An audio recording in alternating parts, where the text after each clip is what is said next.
Balikan mo sila, balikan mo. Ayan na yung kuryente. Kuryente sana kayo. Ate, huwag masama yun. Kayo, hindi kami maano niyan. Kayo. Pakita mo yung mukha mo, para makita ka namin. Papogi ka. Kasi ginagawa nila sa Ay, ganun sa trabaho din namin pagtanggol yan. Fair lang, di ba? Yung sinasabi ko, ano, pinagtrabaho din namin pagtanggol yan. Patas lang, ganun lang yun.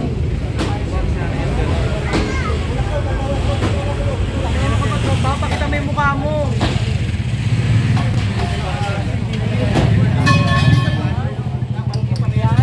Pakita mo yung mukha mo para fair tayo. Punta namin kung pogi ka. Nagtapo, pogi ka ba?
Balikan natin mga kababayan ang Barangay Hall 208 Zone 19 ng Tondo, Manila sa mga nakaraang taon.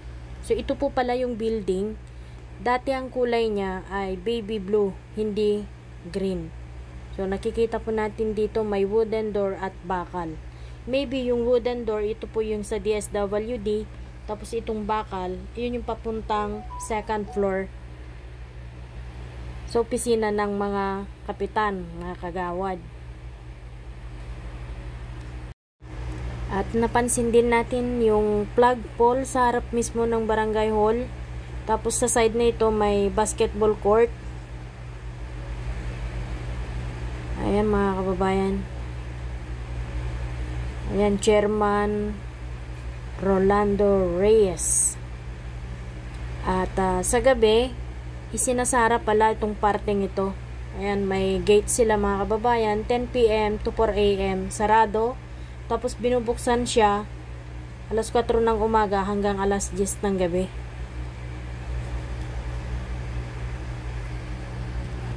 Yung kanilang basketball court, napansin po natin, bawat araw may oras din po yung paglalaro.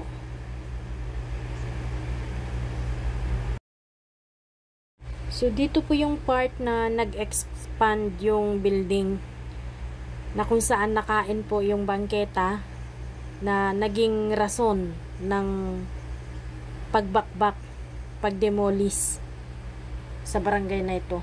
So, napansin nyo po kung saan po nakalagay itong mga gate na to. Yan po yung expansion. Yan, kung saan nakaparking yung mga motor. Diyan po yung extension. So, nakain yung bangketa, naging obstruction po siya. Kaya pinabakbak ni Yorme.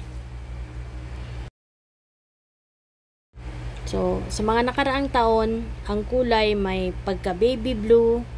Then after years, ito na po yung kulay niya guys, naging green.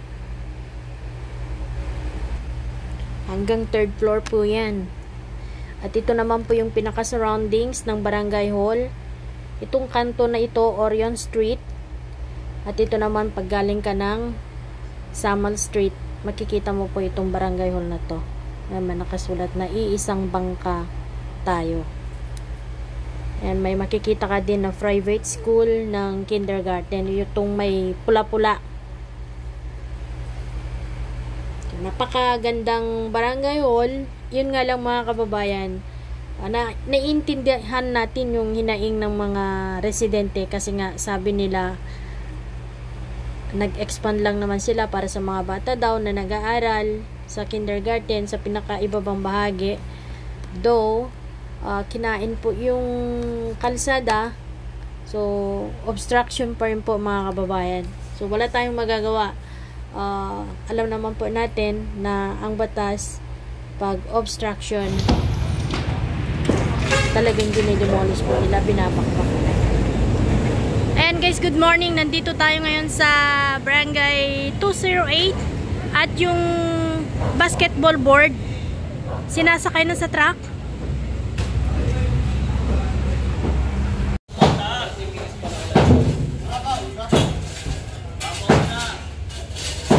So ito, pinarking na po yung truck para dito dito ilagay yung mga debris.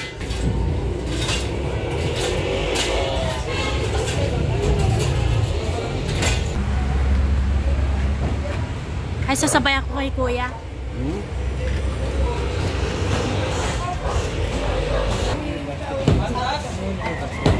Hindi ko kunin ko eh.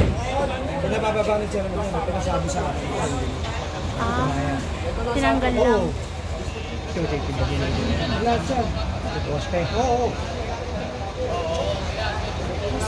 Akala natin guys, kukunin na nila yung basketball court. Hindi pala. Ginamit lang nila yung sasakyan na sangkalan para mabuhat nila kasi mabigat. Gawa sa bakal yung basketball court nila.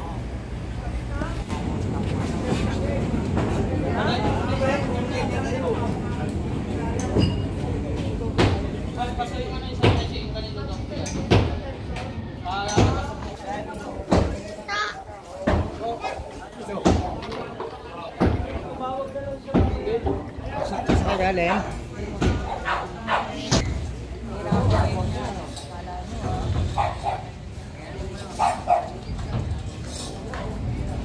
Ingatan para magamit uli.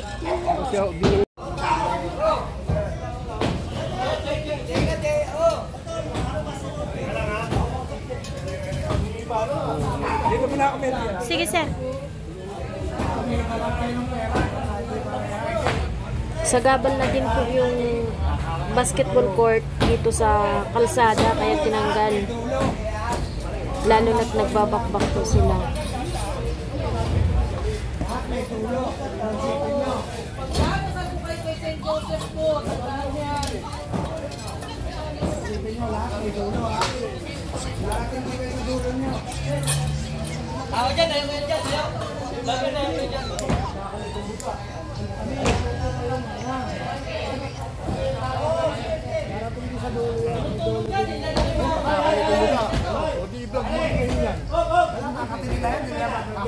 Kakat mo kayo yan.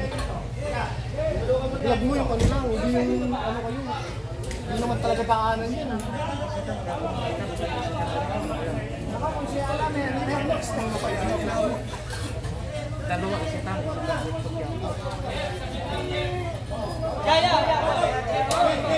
Bakit? Pagdulas nun yan, oh. Dudulas nun yan. Boom. Ano ba?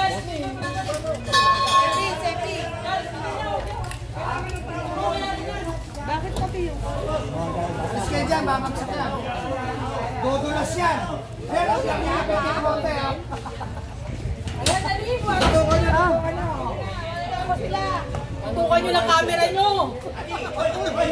Hindi, pakukuha ni Ted sa ako.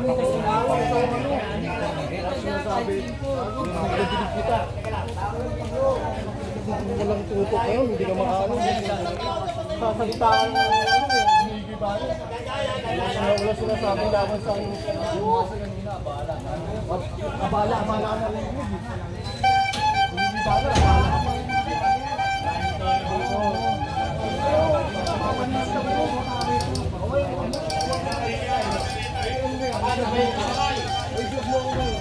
Wala, hindi ka ma-vlog yan. Bakit ka ng mga impacto? Dito mo mga tanong mga mga mukha. Mga troll. Mga troll na yan, mga troll. Huwag pasira. Ay, kalat. Ano na, kuda ka pa ng kuda. Kayo din niya. Kayo mga nagagaguhan sa mga vlog nyo. May mga ano nga, tinatanggal niyo yung mga comment eh. Sino nagbubura? Yung mga tanga-tao dito. Tapos din kami ng grade. Lagi dito.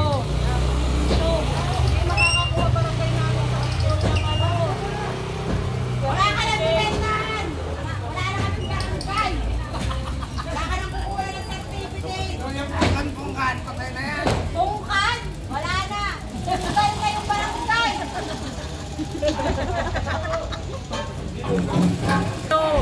Iiwan din kayo sa area. Tayo. Para ipulak natin doon. Kaya paurungin natin yung plaka. At ano ba? Para maliwag. Tae lang din kayo sa pagdating sa dulo nyo. Barilin mo sila yung isa. Kapag nagkaroon ng Pagdating sa dulo nyo, tae din kayo. Hihirangin nyo. Huwag kami. Lahat may dulo. Yeah, banti truck para maigan.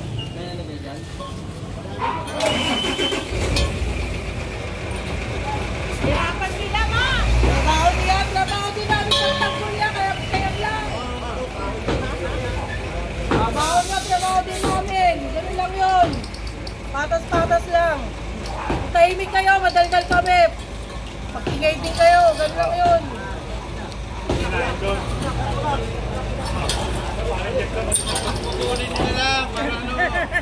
Alakarin nyo! Kaya kaso, hindi nyo makakalakal yan. Itabi dyan, baka makadisgrasya yan. Bakit sa third floor yan? Sandal dyan yan. Hindi ka ba't Delikado yan. Ubat din dyan sa poste. Matagal din niya poste. Kaya nakadisgrasya, tanginan nyo. Lapit kayo lalo. Ay, problema lang nila yun. Namin mo silang vlogger eh. Vlog nila. Vlog nila yung kabartira. may dikit sa poste?